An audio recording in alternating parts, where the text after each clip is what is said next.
السلام عليكم ورحمة الله تعالى وبركاته. أهلا بكم في مطبخ نسيلياكي. أحضر غذائي بنفسي. وصفتنا لنهار اليوم هي كسرة محشية بدون جلوتين، طبعا في المقلاة. تبعوا معي الطريقة والمقادير. الماء دافي، راح نكيل بالملعقة 4 ملاعق مملوءة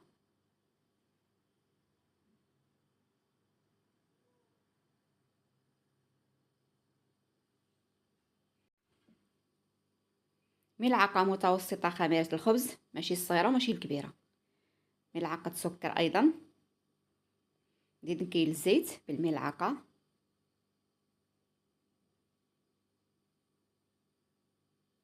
3 ملاعق زيت المائدة. خلط مليح. نزيد أيضا راح نستعمل فرينة الأرز بدون جلوتين، ملعقة 2. شوف بعد ما خلطتها مباشرة شربت. نضيف صفار بيضة. نزيد أيضا فرينة ريجينات خاصة بالبيتزا، ملعقة 2 3. نزيد خميرة كيميائية ريجينات ملعقة صغيرة. خلط كلش. إذا مازال تحتاج ندير لها ملعقة أرز وملعقة فرينة ريجينات. راح ندير خليط بين فرينة ريجينات وفرينة الأرز. راني حطيت نصف ملعقة صغيرة ملح وما صورتهاش.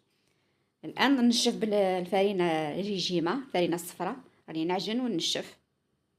لازم تعجنوها شوية باه تجيكم خفيفة. حوالي دقيقتين فقط.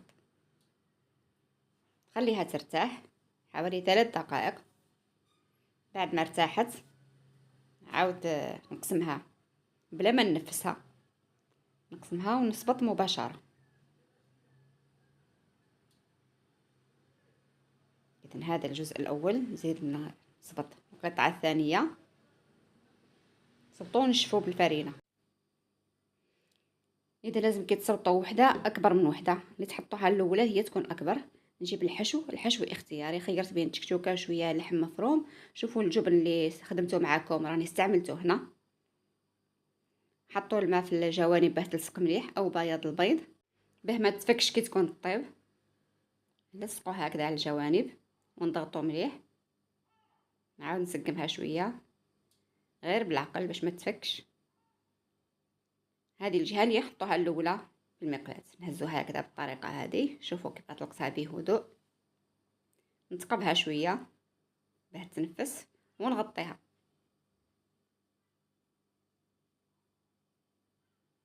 شوفوا الان راهي انتفخت ما شاء الله. نجيب الصحن ونقلبها بواسطه الصحن كما نديرو فريط اومليت. خليوها طيب الجهه الاخرى. شوفوا ما شاء الله كيف طابت. نطيب الان الجوانب. الجهه الاخرى ثاني راهي طايبه. نطيب الجوانب باه طيب كامل كيف كيف.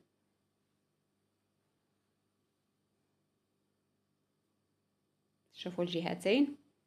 اذا شوفوا كيف بعد ما بردت. شوفوا الجهتين. نقسمها باش تشوفوا الطراوه تاعها. شوفوا كيفاه طريه وخفيفه. شوفوا كي نزيد نقسم المره الثانيه باش تشوفوها عن قرب. شوفوا كيفاه طريه. شوفوا الجبن كيفاه داب. اتمنى تعجبكم الوصفه، والى لقاء اخر ان شاء الله.